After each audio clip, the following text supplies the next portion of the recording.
The legend lives on from the Chippewa on down of the big lake they call Gitchagumi. The lake, it is said, never gives up her dead when the skies of November turn gloomy. It was that terribly stormy night in November 1975 when 29 men went to their watery graves and their ship became a legend. Hi, my name is Shelby, and this is Merrily Morbid, the channel where we explore all things that are at least a little bit dark. From deadly diseases to natural disasters, from true crime to man-made catastrophes. So if that's your kind of thing, come along and let's get morbid.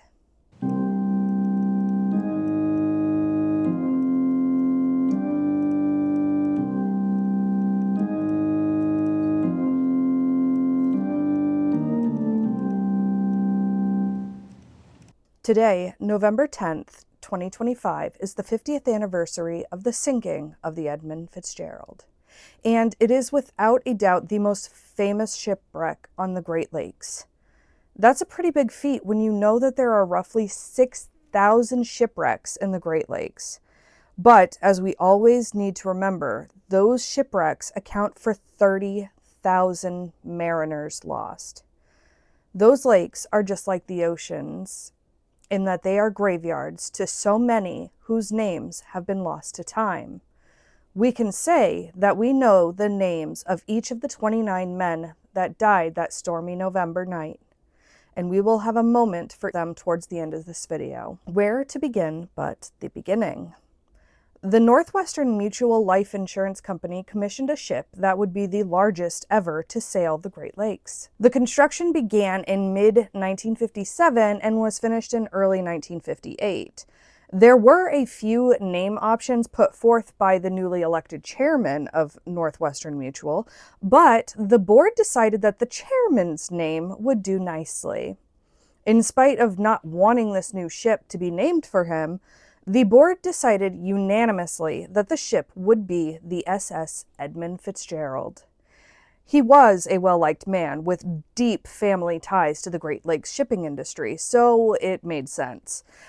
The ship had quite a few nicknames. She went by the Titanic of the Great Lakes, Queen of the Great Lakes, and as the Fitz to those who knew her well.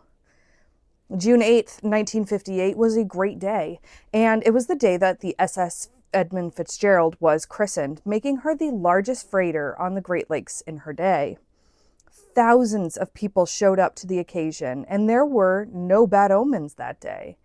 It was just a day full of happiness and hope.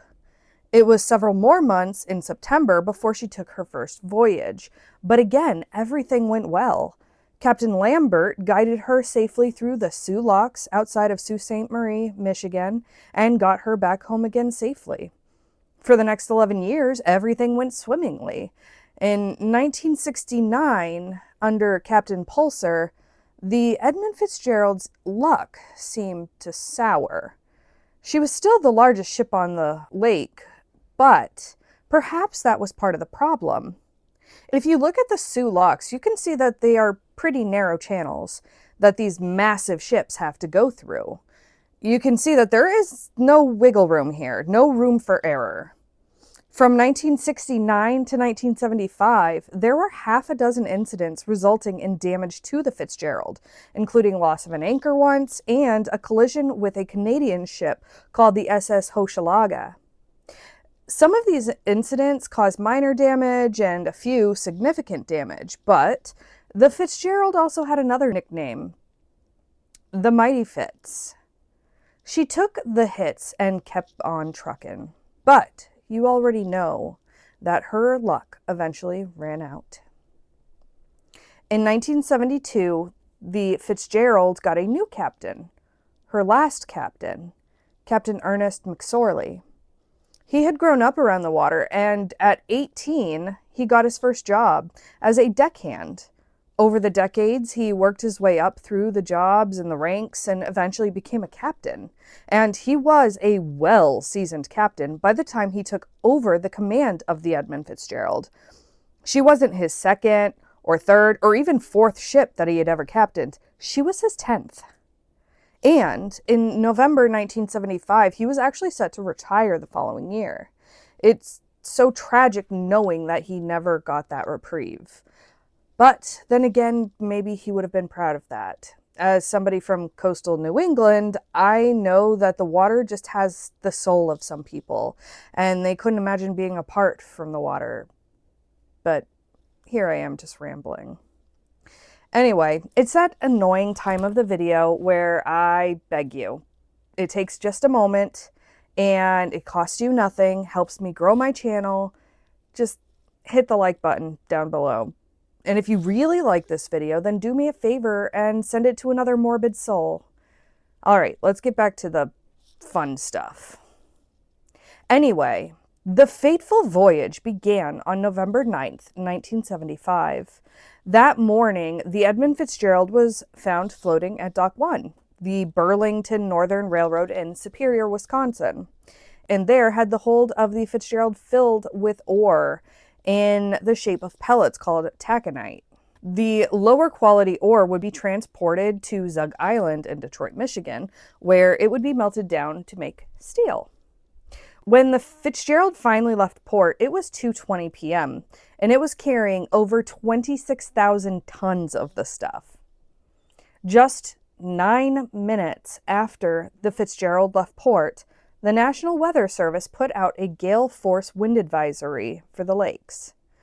With all of his experience, Captain McSorley wasn't concerned, and they proceeded with their route. At 4:15 p.m., the visibility wasn't bad, as the Arthur M. Anderson, another ship in the area, was actually able to visually see the Edmund Fitzgerald from around 15 miles. Everything seemed hunky-dory at the time. But winter storms in the north, especially on the water, can change on a dime. And by 1 that next morning, the morning of November 10th, everything changed. I think it's important to note here that the Edmund Fitzgerald was a weather ship, meaning it was a ship tasked with making weather reports to the Coast Guard. It was a very important job and one that had to be done reliably. In that day and age, a ship's weather reports were a matter of life and death, and the reports included things like water temperature, air temperature, wind speed, wind direction, sky conditions, and wave height. And several times a day, weather ships would report those conditions back. 1 o'clock that morning, the Fitzgerald radioed in their weather report. She was 20 miles south of Isle Royale, and the waves were getting bigger, around 10 feet high. And the wind was at 52 knots. That's about 60 miles an hour. So that's strong enough to cause damage to houses and topple smaller trees.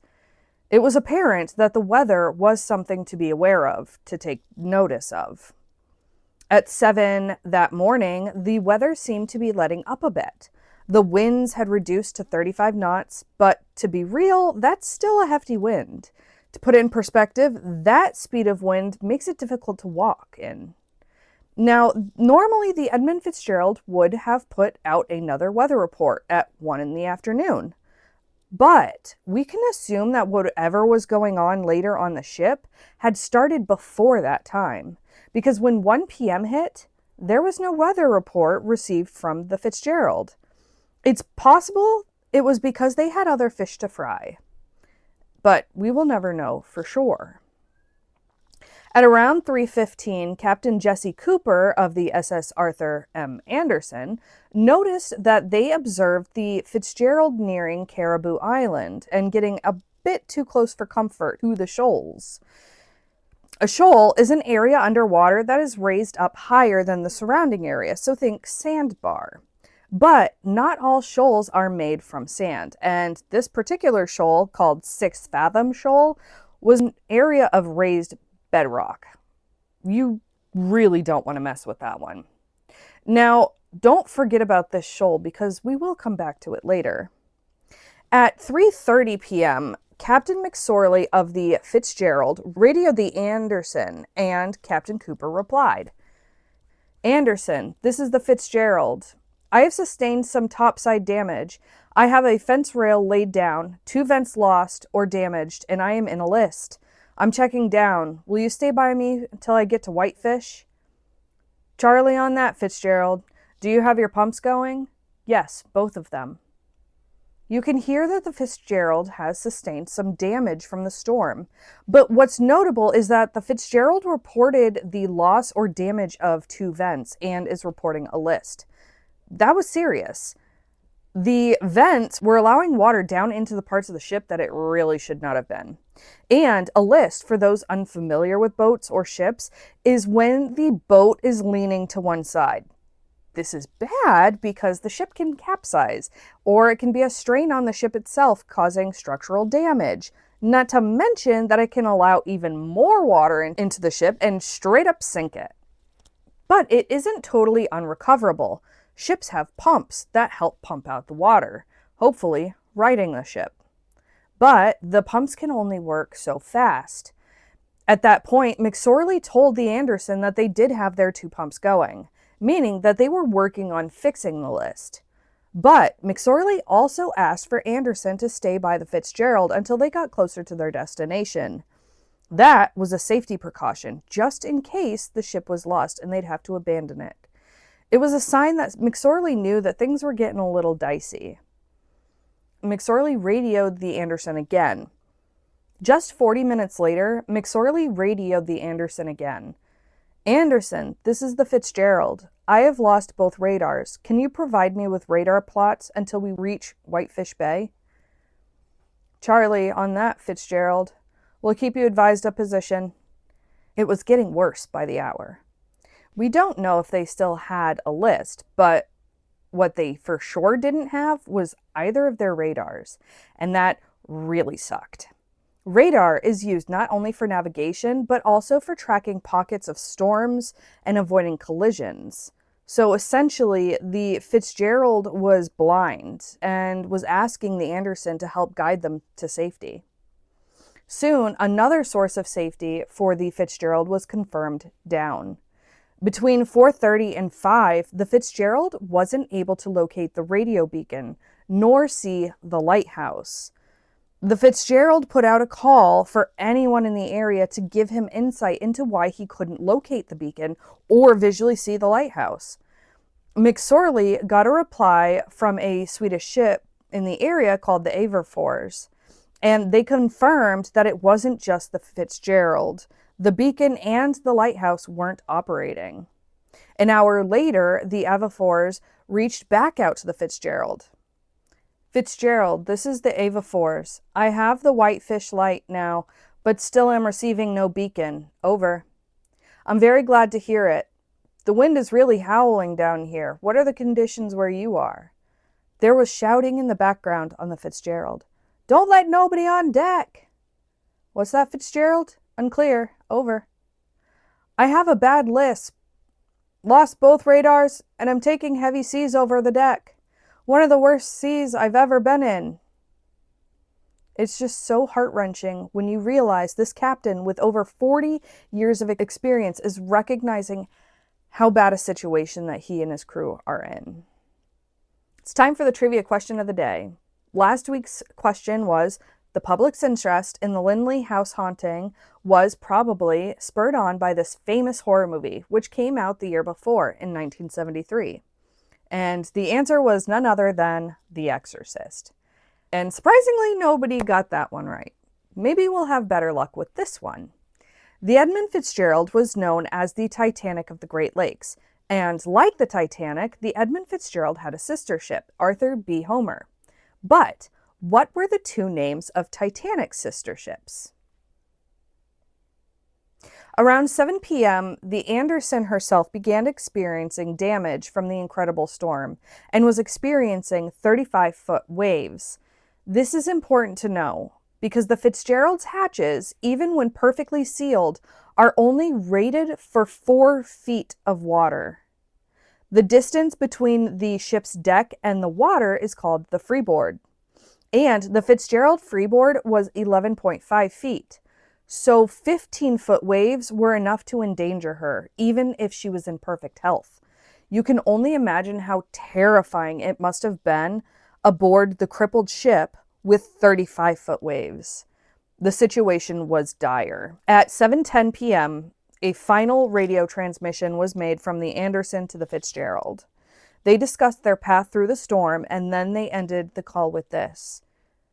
"By the way, Fitzgerald, how are you making out with your problem?" "We're holding our own." "Okay, fine. I'll be talking to you later."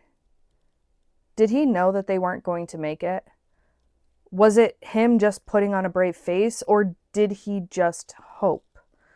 We do know that between 10 and 20 minutes later, the Edmund Fitzgerald entered into a squall, a sudden intensification of the storm, and she disappeared from radar and sank to the bottom of the lake, taking her crew of 29 men with her. Now, let's take a moment for the men that were lost.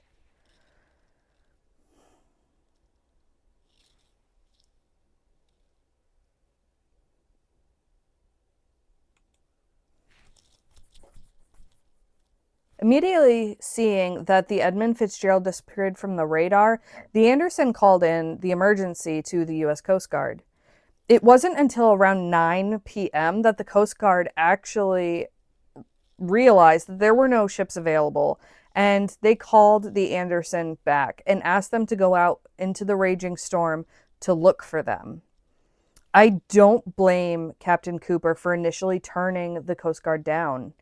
He just saw the largest ship possibly go down in a crazy violent storm, and now they were asking and essentially begging the Anderson to risk its crew, too, on the slight chance that the crew of the Fitzgerald was still alive. They finally decided that they would at least try, but it was futile. A few days after the storm broke on November 14th, a U.S. Navy plane with a special magnetic anomaly detector located the wreck just 17 miles north of Whitefish Point. Over the next few days, a Coast Guard cutter, Woodrush, was able to determine that there was a wreckage 535 feet below the surface. At the time, they were only able to determine that there were 2 pieces of wreckage and how far down it was. The educated guess was that it was the Edmund Fitzgerald. It wasn't until late May 1976 that the wreck was officially identified, and it was the first time anyone had visually confirmed that the wreckage actually bore the name Edmund Fitzgerald. It was through the photographs, interviews, and experience that the U.S. Coast Guard came to the conclusion of what actually caused the ship to go down. And people were not happy with the official cause. And I think that has led to conspiracies of what actually caused the sinking. There were several ideas of what happened. The captain of the Anderson was originally worried that the disaster was caused by the Edmund Fitzgerald bottoming out on those shoals. Now, the problem with that theory is that it wouldn't explain the lack of damage found on the bottom of the ship or how it made it so far from the shoals, nor would it explain how the ship was found. Its back half, the stern, was completely separated from the front half, the bow, and the stern was also found upside down. Another theory is that a wave or a series of large waves caused the ship to break in half on the surface. The theory was that the ship was broken in half at the surface by a wave, but it doesn't account for the contained debris field. Just like a plane, the higher up from the wreck that the breakup occurred, the larger the debris field would be. The waves would have scattered the cargo so much farther had the ship broken apart at the surface. There also would have been some sort of Titanic moment with the ends of the ship rising up into the air as the various compartments of the ship filled with water. Had that happened, the captain would have had time to put out a mayday call, but there was never one made, implying that whatever happened so fast that there was no time. The official report states that the most likely cause of sinking was due to water getting into the hatches. Regardless, of the hatches being clamped shut or not, they were only rated for 4 feet of water over the deck. And reports showed that the waves were 10 feet over the deck. So even if the hatches were sealed tight, they would not have been able to withstand the extreme waves. As the ship took on water, it forced the ship downward, and with its incredible speed and weight, and when the bow hit the ground, the lake bed, it snapped the back half of the ship off. Over the years, there were several expeditions on the wreck, but none really gave any answers. And these diving trips felt exploitative by the families and also by the public, especially when it got out that on one of the expeditions, a body was found, the only one ever found, and that it was wearing a life jacket. It was then that people realized that this wreck wasn't just a wreck, but a graveyard and should be respected as such. The summer following the sinking of the Edmund Fitzgerald, something happened that would essentially immortalize the tragedy and keep it in our minds. Gordon Lightfoot, a Canadian folk singer famous for songs like If You Could Read My Mind, Sundown, and Carefree Highway, released The Wreck of the Edmund Fitzgerald. Shout out to Gordon Lightfoot because I love his music. But anyway, he began writing the song in 1975 after reading about the tragedy in an issue of Newsweek. It was published 2 weeks after the sinking. He considered it, the song, his magnum opus, his greatest work of his life. And over the years, he actually met and formed friendships with many of the family members of the lost crew and kept in touch with them until his death in 2023. It's touching to know that he also changed his lyrics to his song during live shows to reflect the family's feelings and updated information that's come out over the years. Now, on July 4th, 1995, several organizations came together to dive down to the wreck one last time. The bell of the SS Edmund Fitzgerald was brought back to the surface and restored, and then it was given to the Great Lakes Shipwreck Museum in Whitefish Point, Michigan. In its place on the wreck, they left a replica of the bell, only it had the names of each of the men that was lost.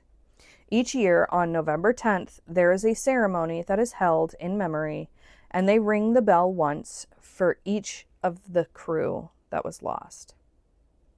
And all that remains are the faces and the names of the wives and the sons and the daughters. And that's it for today. If you want to help my channel grow, like this video, subscribe for more dark content, and if you can't wait, check out my binge playlist. And as always, don't forget to be merry, but stay morbid.